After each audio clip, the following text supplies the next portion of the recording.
This is Gender in Focus. I'm Elle, and each week I sit down with the president of Transfocus Consulting and all-round gender diversity genius, Kai Scott. I get to ask all the questions you've ever wanted to ask about how to make the workplace and the world a better place for trans and non-binary people. Let's get into it. In today's episode, we are exploring when and how to correct other people's mistakes. Many people are great at noticing and correcting their own mistakes with trans and non-binary people, but when it comes to correcting other people's mistakes, that's where we get a little uncomfortable. Some people don't want to rock the boat. Others are unsure if a mistake has been made.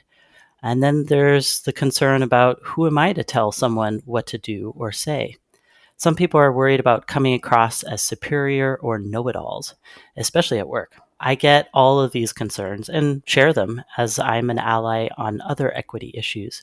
So let's unpack these important dynamics and opportunities for helping one another grow together. And I'm excited to be joined by my colleague, Elle, to help us unpack these issues. So it can be really awkward when you're trying your best to be an ally to trans and non-binary people and get things right yourself, and then you see somebody or you witness somebody making a mistake right in front of you, and you kind of don't know what you need to do about that. So can I ask you, just to begin with, what do we do? What's the kind of first things we should be doing or thinking about when we witness a mistake that somebody else makes? Yes, I can so relate. That kind of deer in headlights moment of like, ooh, I heard somebody make a mistake and now perhaps I need to take action. And what kind of action? How? When? Where? What? And it's racing through the mind kind of in a split second. And certainly, as I mentioned, I appreciate those feelings. And it's really important, of course, to look at what's happening. We don't want to rush into things. Say, for example, if a trans person is present and the mistake has been made, kind of if you've already talked to them about it and then doing what you agreed upon, or just a split second look at them if you haven't talked to them to see if they're going to do anything. And then thinking about those dynamics, especially if there's, say, a power differential between the two folks involved. But if a trans person isn't present, then looking at who else is in the room. If it's just one-on-one, it's actually really simple. It's just like, are you talking about Drew? Oh, I think you meant they, them pronouns, as an example of a quick correction. And so that's probably the simplest situation that you could be in that is actually fairly straightforward.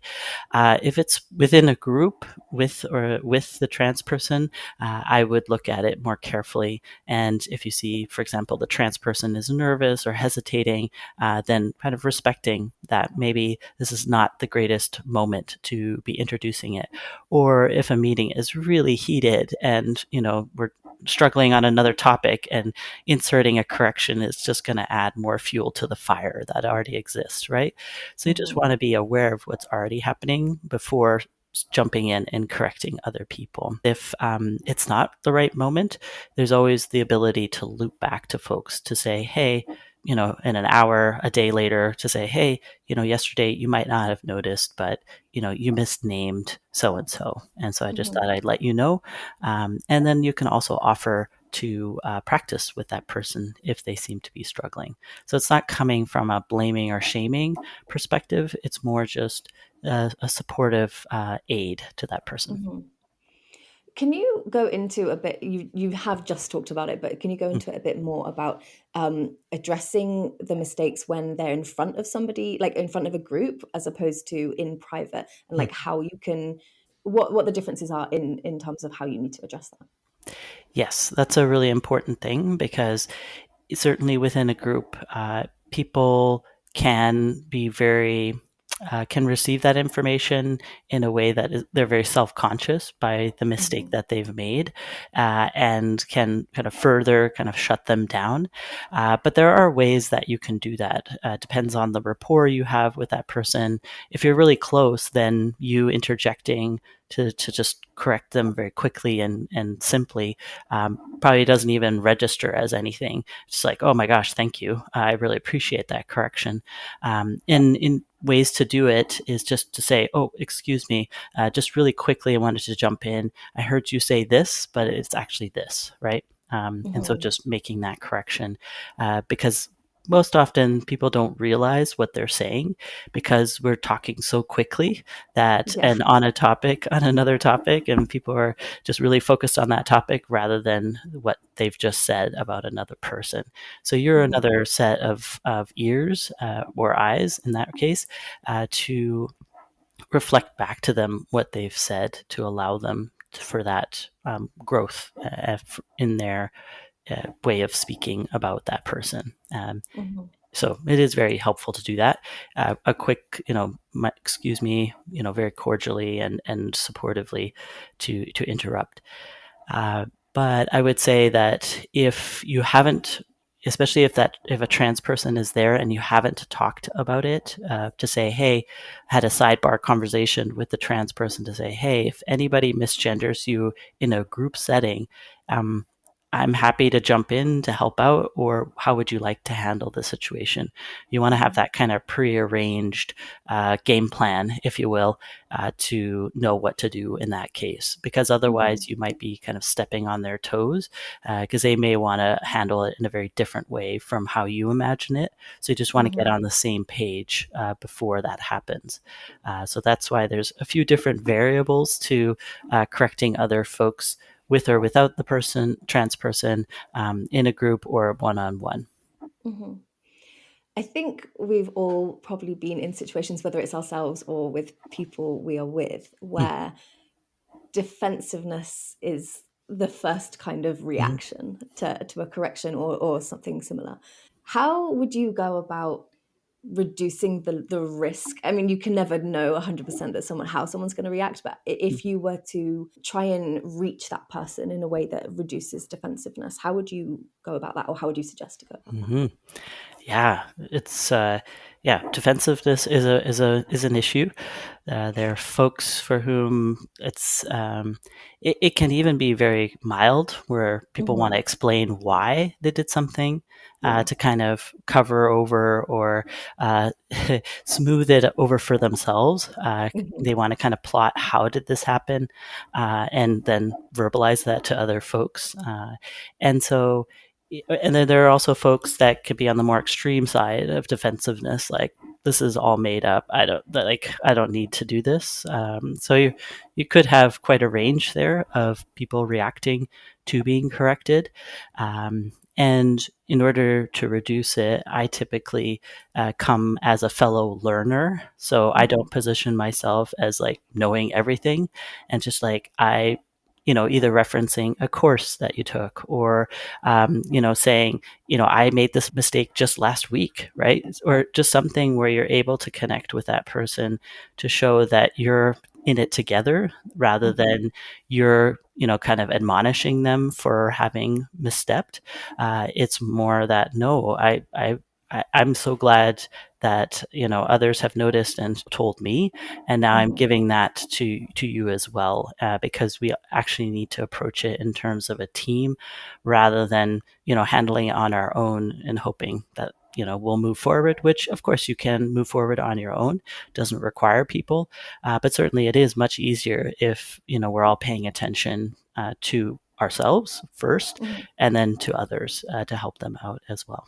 Can I just go back to something that you said Hmm. earlier, around referring to or checking in with the trans person that the mistake has been made about? Hmm. And could you just touch on that kind of creating agency and ensuring that you're not overstepping what maybe they would want? Yeah, it's a big one, and people may not realize that that's at play. That Mm. within trans and non-binary communities, there's quite a range of different approaches to correcting others, especially at work, where their job is at play, and they might have different approaches to how to address issues that come up, and how they want to enlist others, if at all, to help them with that. Some are very cautious in their approach and would want to handle things on their own entirely Mhm. and not have the help of others. And that may seem odd because, people really want to help, which I think is such a lovely thing, but it's not always welcome in every respect. Especially if, say, somebody is on a probationary period, maybe they don't want to address any issues. Mhm. And it's probably hard to respect that because you see somebody in harm's way and we want to kind of rush in and champion them, which I think Mhm. is a good inclination. But also respecting that people have made a particular choice for a particular set of reasons. Some of them that might not be visible to us. There's a lot of different dynamics and issues bubbling up outside of work as well, that people are making a very careful calculus right now. One that we may not really fully understand. And we don't have to understand to respect those decisions. Mhm. So that's kind of the cautious side. And then others are exhausted and would love the help of others and are just like, I don't want to correct another person. I'm tired, especially Mhm. for folks who say are non binary, have gender neutral pronouns, and that are frequently misgendered. They can be exhausted. Not to say all of them, but certainly many. And so, understandable that they would want to have the help of other folks. And that's why it's so good to come together to talk about that, um, Mhm. to see where people are at, to then take action or not based on what was discussed.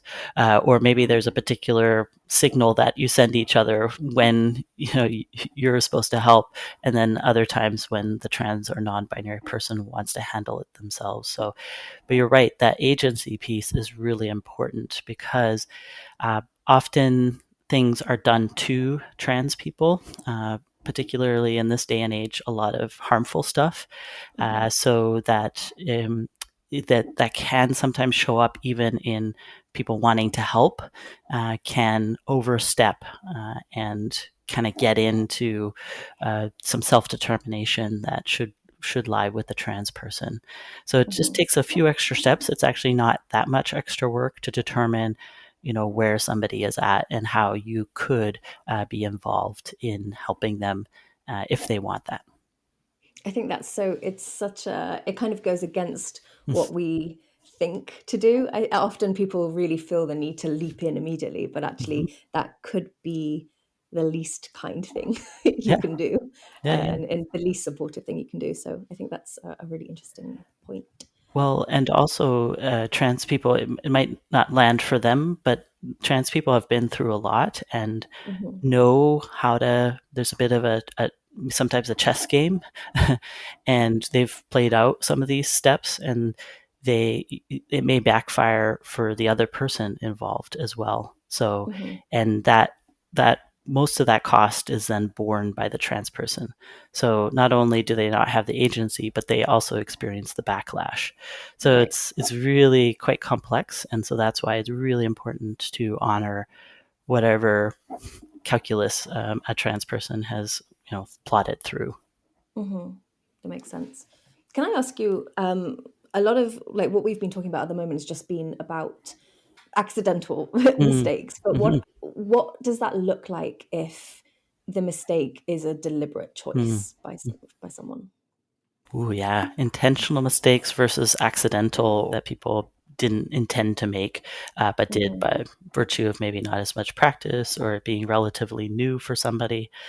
But yeah, the intentional mistakes are very harmful. Mhm. Those, of course, they land differently based on the person, but certainly in the court cases that have come through here in Canada, there have been about 5 or so recently and since 2021. And they very explicitly spell out that judges always rule in favor of trans and non binary folks in that intentional mistake. So, knowing a pronoun or knowing a first name and refusing to use it, Mhm. that is considered discriminatory. It's really clearly spelled out and is quite a serious matter that does require intervention and support. Now, again, it's working with the trans and non-binary person, especially among leaders. It's really important to figure out what that intervention is in Mm-hmm. collaboration with the trans and non-binary person so that it doesn't create further backlash against them. But it is a serious matter, one that is usually not something that can be just easily resolved between the two people by talking to each other, you know? Right. So Yeah. that's why there is a bit more of a serious matter and a collaborative approach with leadership, whether it's a manager, supervisor, human resources.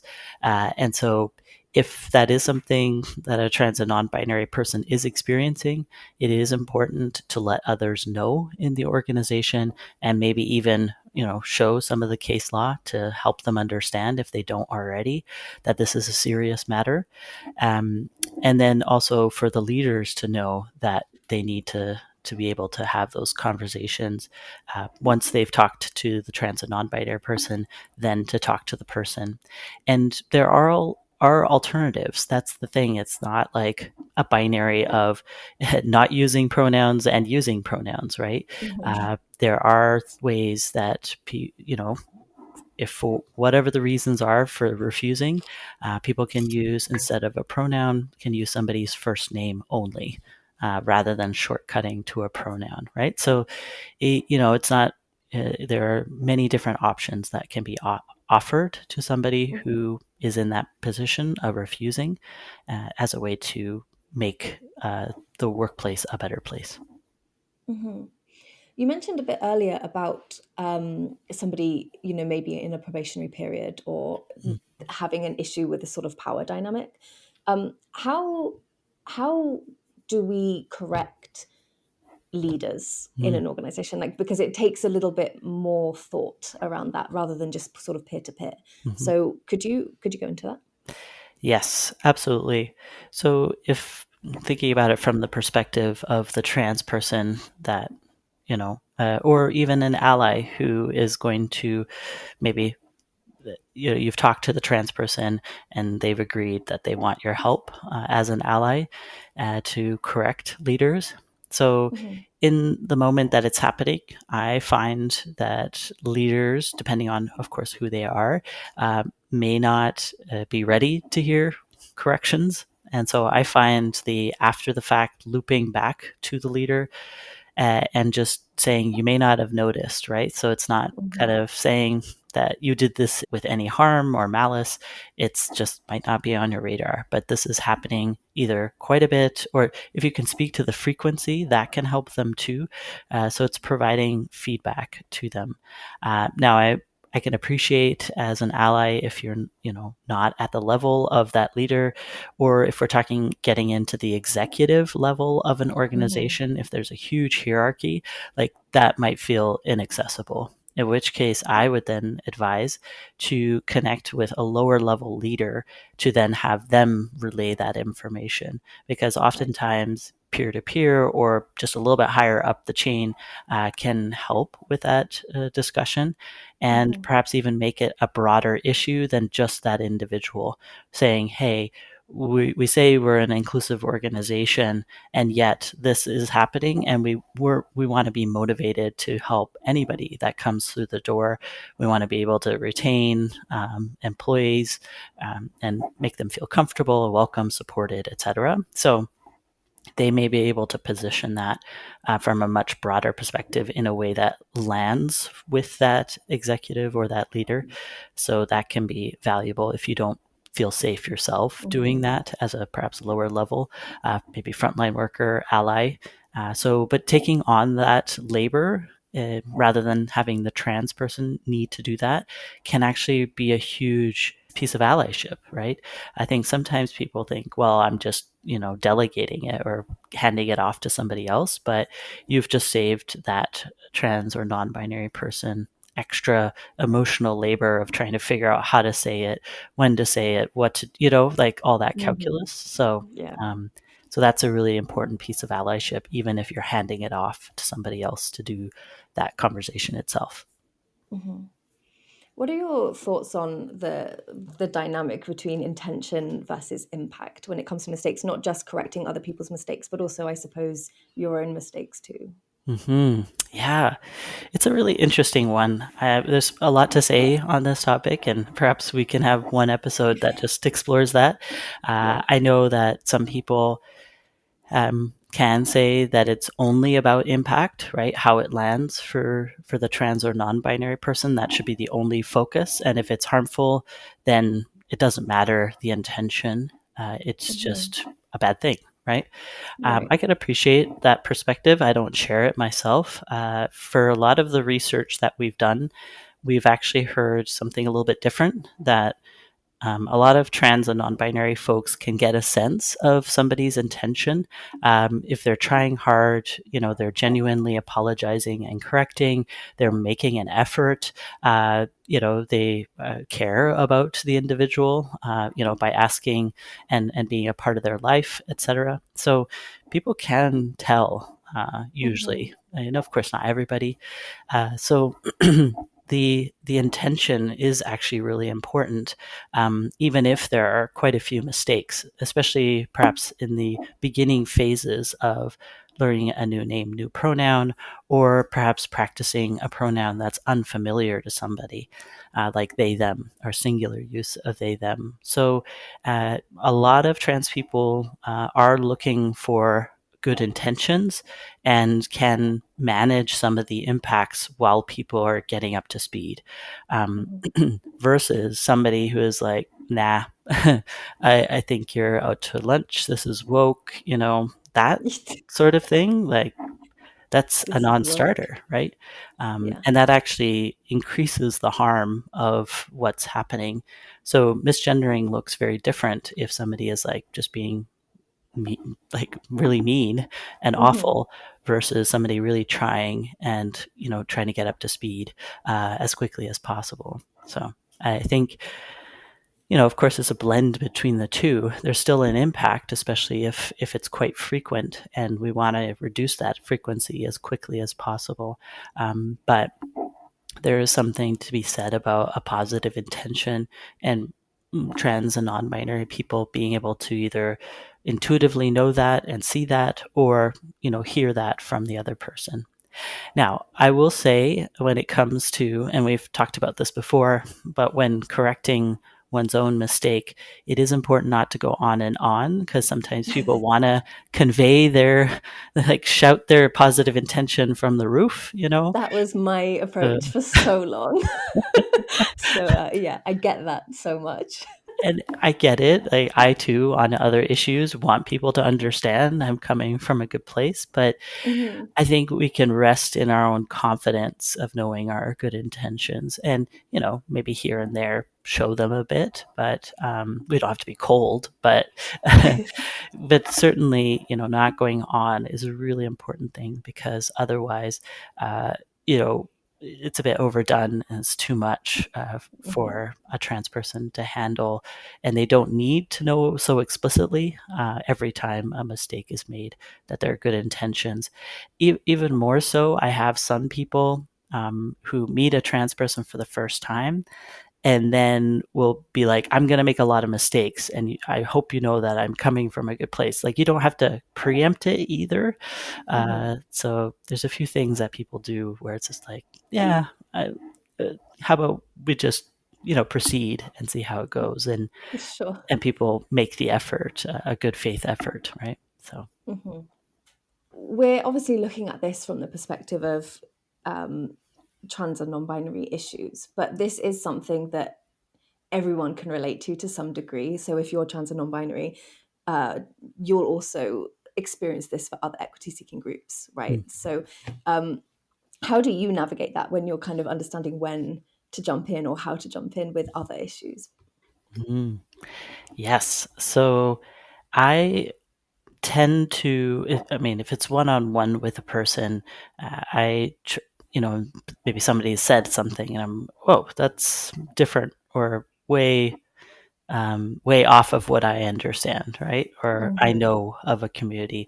And this happens a lot, say, with Indigenous issues, because we unfortunately in our school system don't talk a lot about or know a lot about beyond, some of the like really high level, you know, 60 scoop, residential school, etc. Uh, Hmm. People just have very little understanding and will say things where I'm like, oh, wow, no. But I try not to be like, you're wrong, and like Right. finger wag and kind of blame them because really it's a function of a lot of things, school being one of them, but racism against indigenous folks and kind of holding back of information, a lack of connection between various communities. So rather than that, I come with curiosity like, oh, can you tell me more about that? What do you mean? What about this? Have you heard about this? Like I try Hmm. to engage them in a dialogue, which fair enough, depends on which setting, how much time you have to go into that. Hmm. To be like, if you don't have a lot of time, just be like, that's not my understanding of the issues. And, I have these experiences. If you do have a lot of knowledge, or if you don't have a lot of knowledge, to say, hey, I'm not so sure on this, but I don't think that's the case. Can we Hmm. come together another time to talk through this a little bit more? So there's different ways to do it based on how much time you have. But if you do have time, I do recommend a kind of a quiet, calm conversation. Now, I can appreciate that depending on what topic it is and how far off somebody is of what they're saying, it can personally trigger somebody. Like I've been triggered in conversations on other equity topics where I'm like, you know what? I'm not really productive right now in this conversation, but I want to continue the dialogue. So it's just kind of putting a pin in it. And being honest, because Hmm. sometimes my capacity is stretched. Maybe I've done, 2 education sessions that day and I'm maxed out on talking about Hmm. really complex issues and unpacking them with folks. And that's okay. That's fair. Right. And so it's just knowing where you're at, how much you have capacity for a topic, how much time you have, and, how you want to handle it, maybe even how close you are with that person. Um, and so, with all of those variables, I do suggest a conversation that allows that unpacking, because usually people get stuck at different parts, based on their own history or their own experiences, and don't realize the many layers that exist. Hmm. And maybe there's a kernel of truth of what they're saying, and I like to acknowledge that kernel, but then pivot to the broader, more complex reality that Hmm. they may not be on their radar. And then sending resources afterwards to help them continue that learning. And maybe even, depending on how big the comment was, circling back a few times. Might not just Hmm. be a one and done. Yeah. I really love what you just said about uh, kind of acknowledging and owning when you're not in the place to actually receive the information that you're being told. And it's that kind of going back to that defensiveness Mm, and knowing when you can feel the defensiveness coming mm, up and actually just being like, this, I'm for whatever reason not in the space to hear this right now, but it is important and I want to mhm. come back to it. I think that's such a beautiful way to handle that, because defensiveness is so, like, it's so normal for me. When I'm getting defensive, I'm very stubborn. So as soon as as soon as the stubbornness is kicking in, I'm like, Yeah. okay, I'm not hearing you. So I need to take a break. And I think kind of being able to acknowledge that is so important, Yeah, absolutely. knowing when you've reached your capacity. Yeah. And in what you're describing too, knowing what tips you off that you're headed in that direction, right? The like Yeah. stubbornness and like, locking in on Oh. your point or your part. Hmm. For me, it's my heart rate just increases, like, and then I get flushed cheeks, right? And I could barely even hear like that person, right? Hmm. And and I kind of like stumble with my words, so there's just everybody has their own way of knowing, oh, I'm headed into a, a, Yeah. a low capacity state, right? And rather than like running into that wall, it's just being honest in the moment. Mhm. And I find more often than not that the other person is very receptive to that, to be like, oh, yeah, I get it, right? It's not like they're like, Mhm. no, we must talk about this now, right? So Yeah, sure. it brings it down. And then when the conversation revisited, actually, everybody is in a better place to say, yeah, I might have overstated that, or I Mhm. realized that that was a bit edgy, or I hadn't thought it through entirely, or I just Mhm. was echoing what I heard in a video clip, right? And I don't actually believe that, right? So Mhm. it's just like being able to talk it through is really helpful. And it doesn't solve everything, obviously. Some people have very deeply held beliefs that are hard to pivot to more complex realities. But still, the conversations are worth it. And maybe it's more long term connection that allows for that long term shift. Mhm. Do you have any final thoughts on this Mm. before we wrap up? Yeah, with correcting other people's mistakes, there's a lot to it, right? It's not a simple script. I think a lot of folks want a script, like, okay, just tell me what to say and do, and in every possible scenario.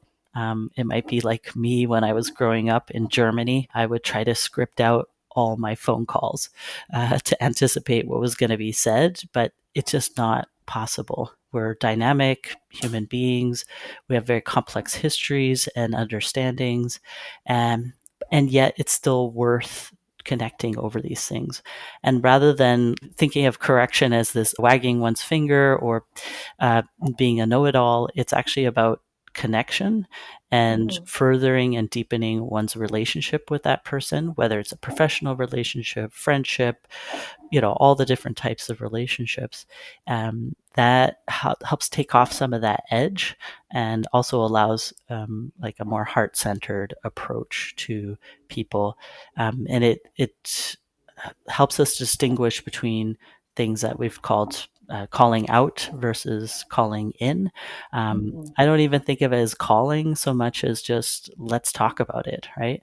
And it doesn't mean that the person raising the issue needs to know everything either, because I think that's also a bit of a myth. Really, is just saying that doesn't sound right to me, and let's talk about it, and hopefully come up with some way where we both know more at the end and have further deepened our relationship because of that. Oh, Kai. Yay. You're always so I nice mean, today. that's the hope. I mean, of course, it can also be messy, and that's okay too. But yeah, hopefully ways to shift, because I think if we just think of it as this punitive thing, which oftentimes correcting mistakes has been done that Mhm. way, and people have been hurt by mistake correcting, on other topics. So For sure. maybe there's a way to shift to help that be a different thing and more about growing. What a nice note to end on. Yay! Where can we find you, Kai, on social media? Ah, yes, Correcting everybody thoroughly on yes, social media. yeah. LinkedIn, Facebook, Instagram, TikTok, Threads, and then there's also the newsletter, which I highly recommend, not just because we write it, but also because it's a way to continue the learning. We always have some sort of resource that we're sharing or free session that's offered. So it's well worth your time, along with a short snippet of the blog every month.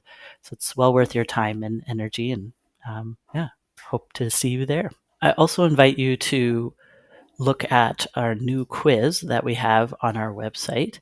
There's two different versions. One, if you're like representative of an organization, want to understand the structural things that you can change within an organization to be more inclusive of trans and non-binary folks, or if you're an individual that wants to understand what kind of ally you are, we have different categories of allyship and also corresponding resources that will give you based on what type of ally you are. And then you can always come back and take the quiz again, see how you're improving. And perhaps get new resources. So we have 4 different categories there. So it's kind of fun and interesting. Typically, people like to know what kind of type one is on any topic. So I invite you to check that out on our landing page at transfocus.ca. Cool. Thank you so much, Kai. Thank you. See you later. Bye.